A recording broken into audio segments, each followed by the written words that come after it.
I found something in my bathroom mirror this morning that I can't explain. And now I'm afraid to close my eyes because every time I do, I see his face staring back at me, whispering that he never left. I need to tell someone about this before I lose my mind completely, before what happened to the others happens to me. My name is Marcus Webb, and 3 weeks ago I became part of something that the authorities are desperately trying to keep quiet. Something that started with a body in Riverside Park and ended with me understanding that reality isn't what any of us thought it was. It was a Tuesday morning when I first heard about the discovery. I work as a forensic photographer for the county coroner's office, so death is part of my daily routine. I've documented hundreds of bodies over the past 6 years: suicides, homicides, accidents, natural causes. I thought I'd seen everything the human body could endure. I was wrong. The call came in at 7:15 a.m. A jogger had found a male corpse near the fountain in Riverside Park, partially hidden beneath a cluster of oak trees. No obvious signs of trauma.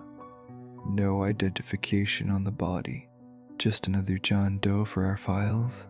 I grabbed my camera equipment and drove to the scene, drinking lukewarm coffee and listening to the morning news, completely unaware that my life was about to fracture into something unrecognizable. The park was cordoned off when I arrived. Yellow police tape fluttered in the early autumn breeze, and a small crowd had already gathered beyond the perimeter, phones out, trying to capture footage for their social media feeds. Detective Sarah Chen met me at the entrance, her face drawn and pale in a way I'd never seen before. She'd been working homicide for 12 years, and nothing rattled her. But that morning, her hands were shaking as she lifted the tape for me to duck under. "This one's different, Marcus," she said quietly, falling into step beside me as we walked toward the cluster of officers surrounding the body. I can't explain it, but something about this feels wrong. I've learned to trust Chen's instincts over the years. If she said something was off, it usually was. But I wasn't prepared for what I saw when the medical examiner stepped aside and I got my first clear look at the deceased. He was lying on his back, arms at his sides, legs straight, positioned almost peacefully, like he'd simply laid down to sleep and never woken up.